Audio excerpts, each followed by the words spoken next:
So this episode of Testing and Learning is me basically doing a commentary, watching all the season 1 of The Real Trees, and the images right in front of you is the original mask photos I sent to Cartoon Autopsy so she can finish out the design of the character.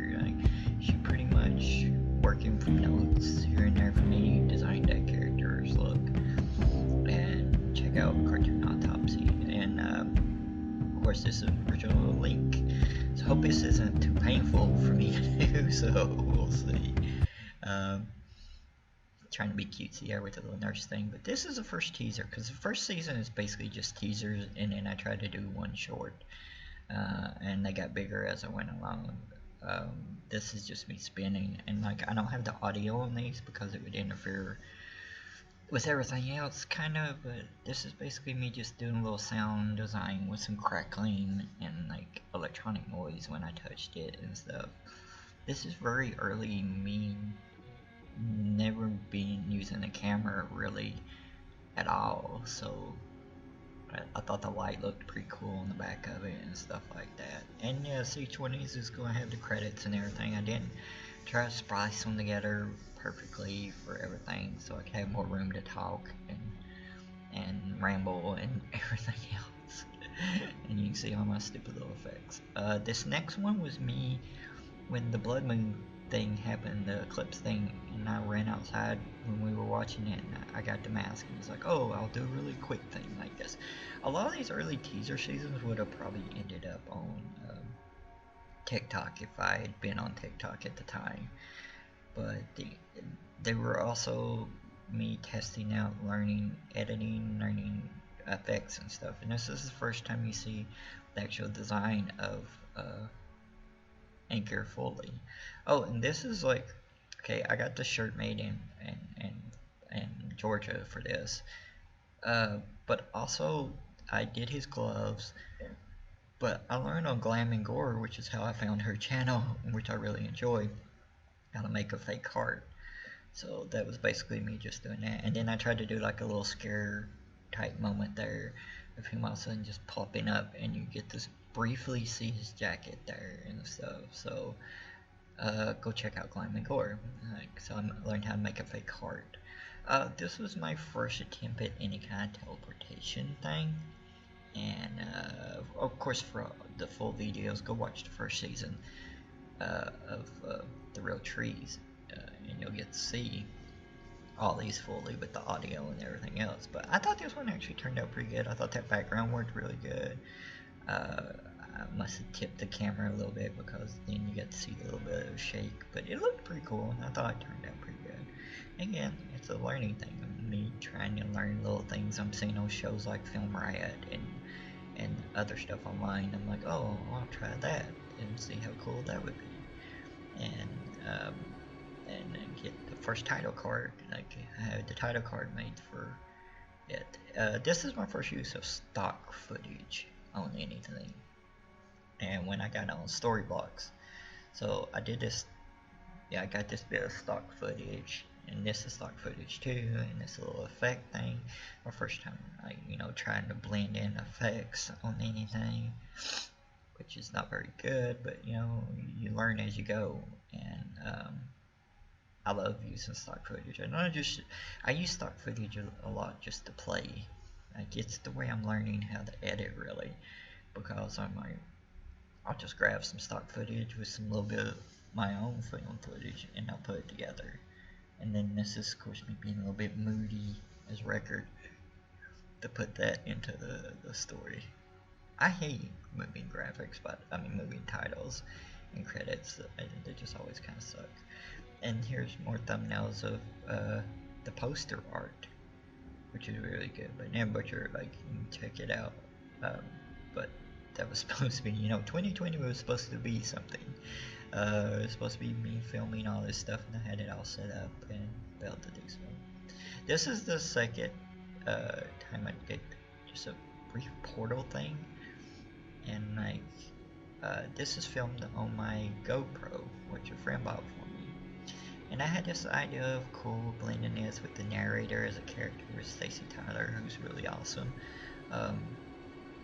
and I just wasn't there to blend the edits of the audio and the visual and everything else.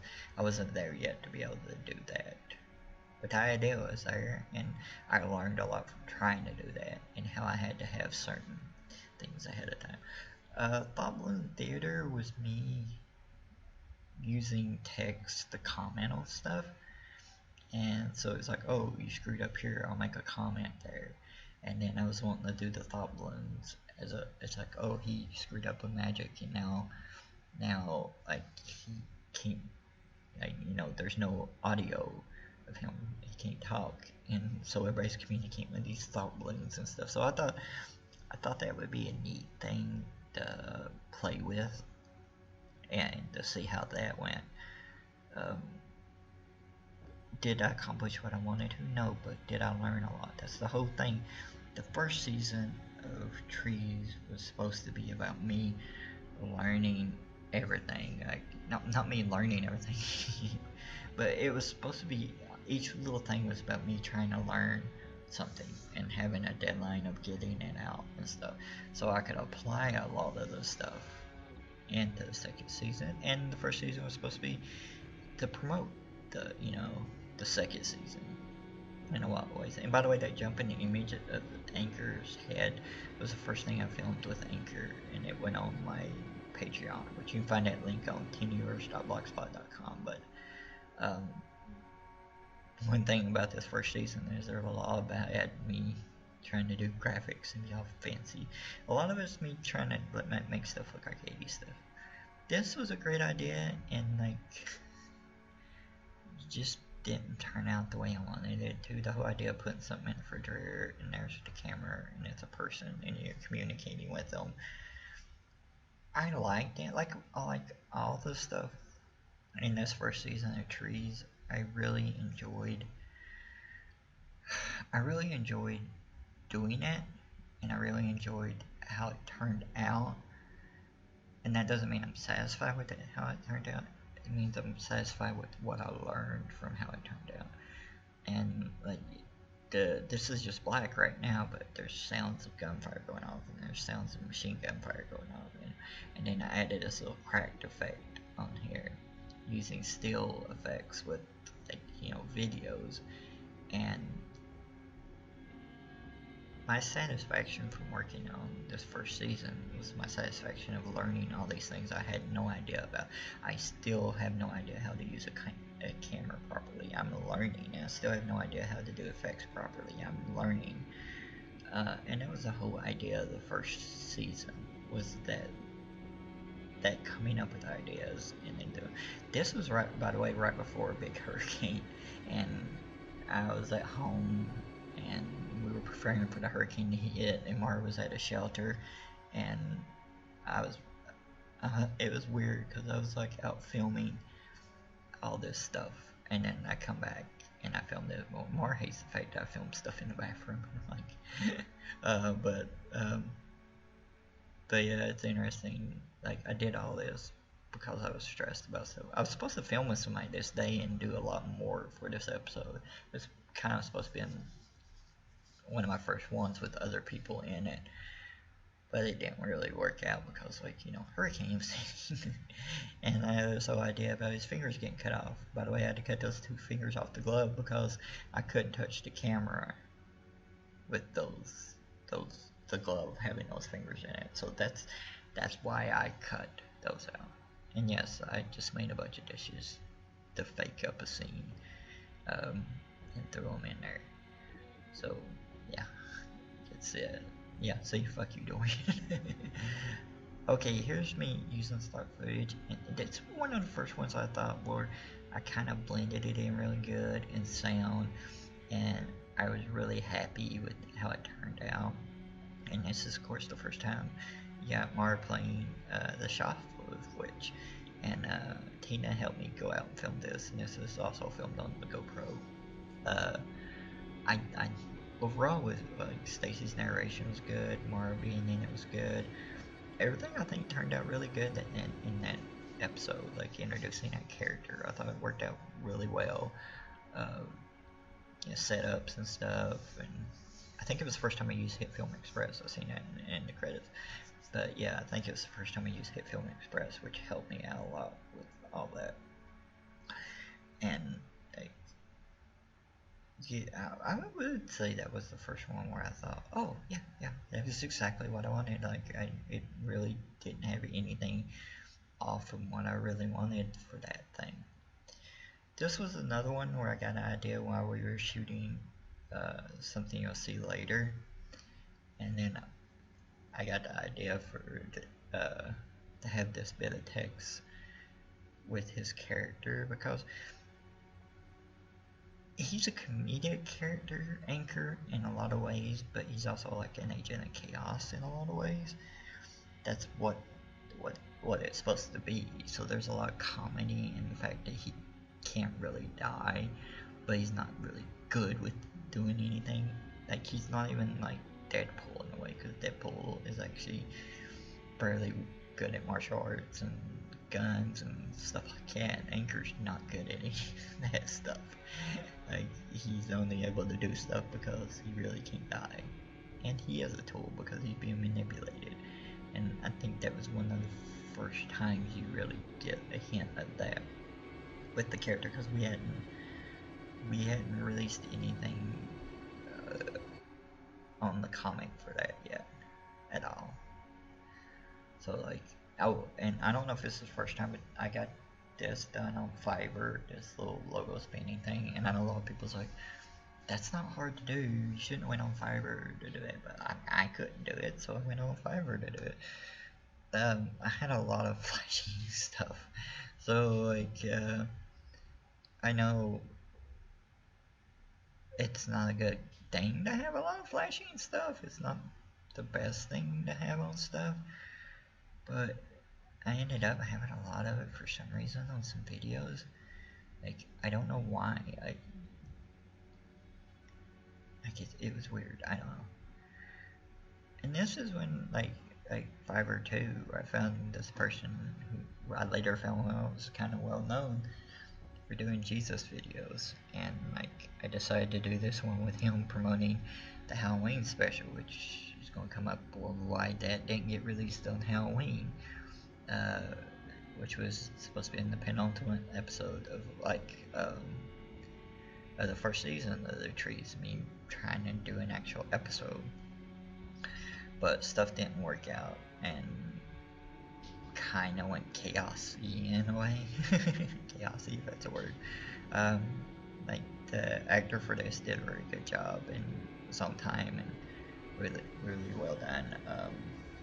So I thought it was really cool, and like I seem like a lot of other local people to me who don't like the fact that I pay people to work with me most of the time, you know, unless it's just like I cook food for you too. But like, some of those people didn't like the fact that I pay people for stuff, and I'm not even gonna talk about this because this is shit. I recorded this on my phone, wrong aspect ratio, and then edited it wrong, so it's so tiny you can't see it even on a TV screen. The visuals I thought turned out well with like the edits in there with the transitions and stuff, but overall it's like, nah, I don't think that really works, because it just shrunk everything down and just like, yeah, no, that didn't really work. And I don't know why I chose to do so many of these flashy, dashy things. I don't know why. And here's another thing with me, like, a lot of the reasons why I did like the Thought Blown Theater and then this one right here is I hate my voice and I hate the way I talk. So I thought I would do something within it as an excuse of why I'm not talking. And I actually think for the most part this little teaser episode works, except for the titles I put in and the text. Like, the text just looks awful, and I've learned how to do it a lot better now. I've learned that when you import from some programs it just looks like crap, and you shouldn't use fancy fonts as much and shit like that. Like it's all a learning process as we go to try to learn how to present what we want to on the screen. So like I said, like the part, like me writing on the thing, I think works. And this is one idea is when I first plotted out the first season of this, I'm going to do this from the very beginning. But like I say, it just doesn't work. I learned a lot about editing from this. Like you wouldn't think it did because it's basically a straight shot. But as I was thinking about edits and like originally there were a lot of cuts in this, but I actually learned why I shouldn't do cuts in certain places and why I should do them in other places, even though this was basically one shot, not one shot, like a short one shot. But like that is one of the things I learned while doing this one was like, even though like I tried to do a bunch of jump edits, and it's like, yeah, it's taken, there's too much time of me just writing here, and since I'm all about doing like wild stuff, I could have inserted a bunch of stuff in the scenes and just did something to keep it from just being the viewer watching me do it, and even adding some more text on the screen. And in this episode, even though like I said it was like one of my original ideas I wanted to do for this season, it turned out to be me talking about the frustrations of not getting Halloween special out on time. And I'll get into more of that when we get to it, but there was problems with somebody backing out because they didn't like my politics. They canceled at the last second from being the actor for one of the things, and excuse me, the location was double booked by the people that owned the location, and I had to scramble to find a new location, and like it was like a mess. So I didn't get it out on Halloween like I wanted to, so it was delayed until later, which, you know, probably was the best thing because it was a good circumstance and a good situation. But yeah, one of the biggest things about a learning process is not only that people say, well, like, you gotta learn about your mistakes, and yeah, you learn a lot about your mistakes, but I think you also gotta learn about, like, it's not really a mistake, but it's like a circumstance. You know, you can't do nothing about cancellation. You did good, you hired a place, you had it done really far ahead of time, and just, you know, shit happens, you know. So adapting, like having, like now I always think if I'm going to do a location, like what's our secondary location, what's our indoor outdoor location, you know. If you're doing indoor, what's your outdoor, what you can do outdoor, what's your indoor, you know. I think about those things always. Okay, in this episode with the Ouija board, Mara bought a Ouija board at a dollar store. I think she bought it about, I can't remember. I immediately wanted to do this scene, which is just to do with the belt buckle that was part of Anchor's costume when cartoon Autopsy did it. And I got a belt buckle, I did a little painting on it, so I wanted to do again a silent episode. And this one I went full on and did the flickering screen and tried to make the text more like a silent movie. But it was again me trying to do something simple. I was trying to learn editing and trying to learn the process of the physical process of downloading stuff and using software and everything else while I'm making stuff. And so I wanted to do the effects. I wanted to keep them simple little effects. So this is basically is just the cuts of him moving back and forth and the motion of it, that stuff's happening because he's walking back and forth, but also the really simple effect of you know, you got the shoplift witch. He was the one that stole his belt buckle, his cocky belt buckle, and this is kind of based on the conversation me and Mara had once when I was looking for something. So I kind of adapted that conversation to here. And this here, I have her mask for the first time using a green screen, me holding it with the green screen glove actually, the back of it, and it appears, which is how her character appears a lot more than she actually appears as a person, just her mask. And there's the belt buckle just appearing. And yeah, I mean, probably like I talked about, the one with the shop of which was probably the first one where I thought it really worked out everywhere I wanted to. This is the same way. And this ending was basically me playing on, I think it's a Hammer film I've seen once where they did that sort of thing with an object where it went forward at you, and then when it went back it was upside down and it went forward again. So I thought I would do that. And I always like, when I do effects and color grading, sometimes like people are like, keep the opening and closing stuff separate from the color grading, but sometimes I like to do like a similar color grading, if not a complete one over it. Now I've learned to do those separately, but like I think you want to try and get that same feel overall. Again, I'm doing these like glitchy things thinking I'm being all smart. Okay, this was the first teaser for the Halloween special field trip, which was the end of the episode, and we filmed everything, so I cut the part with Sessler and Hurricane Arts with the medallion I made of her marker, and to do a little teaser thing with her, which I liked actually the video footage I filmed outside of that, and then I tried to mesh it up with her thing. And like, this first season is very much me being ham-fisted with visual effects and layers and filters, but I think you gotta learn that by doing that, by throwing all that shit on there and then learning like, that doesn't work, that looks like, you can't see that good. You want your viewer to be able to see something pretty good. So I think that's part of learning how to do things, is doing that. And again, like, oh god, I hate all the text stuff I put on stuff. Not that I put the text stuff on it, I hate how I put the text stuff on it.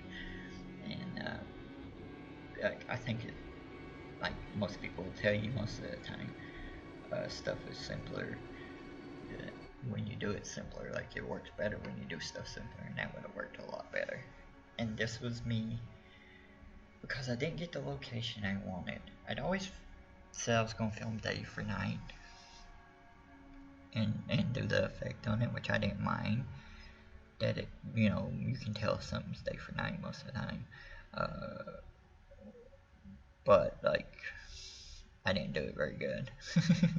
I'll admit that. And like, I was joking with the nurse thing this morning, but it's not painful for me to watch these, because I know I've gotten better at doing stuff since here. Like, I could barely do any of these effects. Like, I was still learning how to do this glitch thing at this point. Like, I never used any video software at all, and not really a ton of photo software really, except doing my old text stuff or erasing of stuff or something like that. So I hadn't really did as much stuff as I'd wanted to in the past.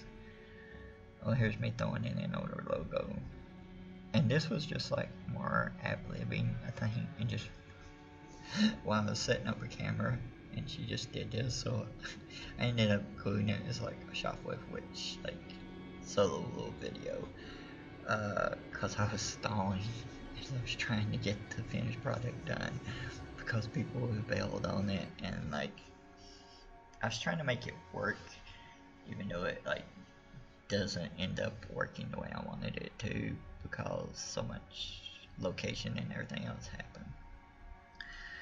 happened. This was on the day we shot the other video, going up the tool video with him. Like, I also shot this video, which was supposed to be like blood splurted all over him. And by the way, I had blood in my ears, in my nose, up my nose, like everywhere. Uh, this is in case I wish I had gotten another angle at this. I should have set up for this shot and then had somebody else shooting the other angle, just so I could cut between them really good. And here's Miss Christina as Circle for the first time. And then you get like this shot of walking towards somebody. I mean, I'm kindergarten filmmaker 101, especially on this stuff. And then this is more, it's like Circle in the Shop with Witch talking about Anchor. And I filmed this with Mara and Tina. I bugged them one night. We were out in the mosquitoes because like people bailed on what I wanted to do with field trip, and I was just scrambling trying to find something to get to do because it was already delayed until December for my Halloween special. And this is me using stock footage from my original trailer for the Real Trees field trip, which I thought it was really good, the stuff I picked from the stock footage to make this. Even though it's stock footage, it's one of my most proud things that I made. I know that sounds weird to people. I thought the titles really worked to look like an old Hammer horror film in a way. I thought the stuff I cut together really worked, you know, for this. Like, I thought the first time I ever color graded something and learned about loops was right here. So I thought all that really went together, of like this part that was supposed to be Anchor approaching Cesar for the first time, and like all this is stock footage I got together on story blocks and basically made him walking out there. Now it doesn't work because my location was changed from the original. It was supposed to be in like a basement area to outside. This is Christina's house, and so the night for a day didn't work as good because we had so much direct sunlight. I don't think, either I didn't know how to do it very well or not, it turned out more red than blue than I would have originally wanted it to be. And Harlequin Arts here is really good, and I hope I didn't ruin my chance of working with her again for all the crap that went wrong with this. But more stock footage used in here for the transitions to the next scene. But she was so freaking good. I mean, she has theater background, and she's like really super talented cosplayer, and she's a really talented just overall person, a really cool person like to talk to, and she was so awesome to work with. She's had more experience than me actually making stuff like this, so she actually like gave me tips and stuff. And you should learn from everybody you work with, especially people who have more experience with you. Even if you're the one sort of leading the project, you know, lean into the fact that these people may have had more experience than you. So I really loved working with her on this, and I hope I wrote something 2 days ago that might be the next appearance of this character, even though it's a brief one. Yeah, like I think everything worked out pretty good. This is also when I learned a lesson of not trying to bring everything in the world to do a setup and not try to set up. I had mics set everywhere, and I had 3 cameras, and I had this, and I still missed shots, and some of the audio went out. And when the simple fact is, the best footage I got, and the best audio I got, and everything else was me with the camera, phone. That's period. That's what happened. I had other cameras, I had everything else, and the best stuff happened when I was just using, when I was just using my phone to record. And especially when a lot of these are very like intimate close-up shots. And this video is really long because I had to drink some water. So like, it's basically like a year's worth of work that equals out to like 30 minutes of video. And looking back on it, do I think it was? I don't. I think I accomplished everything that I could have done at the time with the knowledge I had, which is probably the best way of putting a lot of stuff when you're in a learning process. I couldn't have did anything different with the knowledge I had at the time, the equipment I had at the time, the resources overall that I had at the time. This was what I could have done. I couldn't have did, I don't think, any better without with the knowledge I had overall. And now I can do better than this. And I hope to have the chance to do better than this. Because the first season of The Real Trees was supposed to be about me learning how to do all this. And then we had a shooting schedule, shooting a bunch of stuff in season 2. And it all went to hell right away. Because 2020 went all to hell right away. All those scripts are done.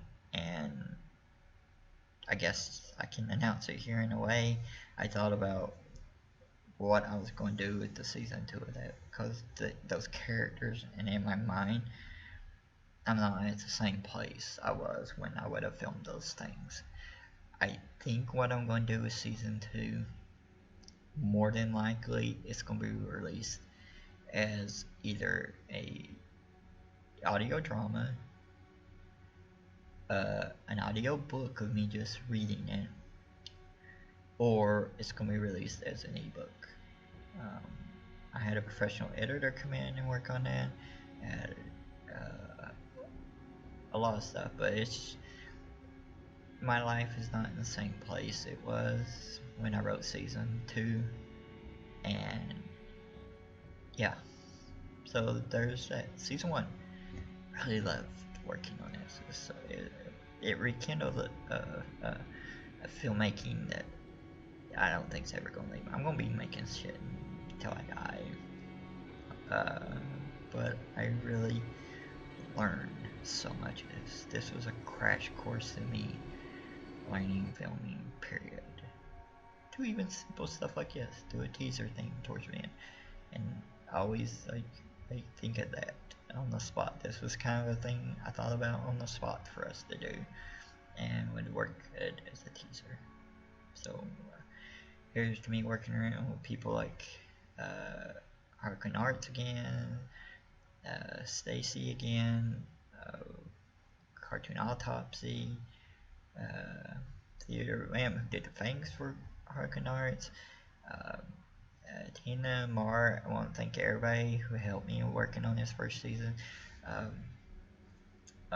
People like Film Riot, which I learned a lot from online, watching their videos and stuff. It made me want to go out and make stuff. A lot of TikTok people whose stuff I just love and still love working on it. And you know, just overall, my love of filmmaking was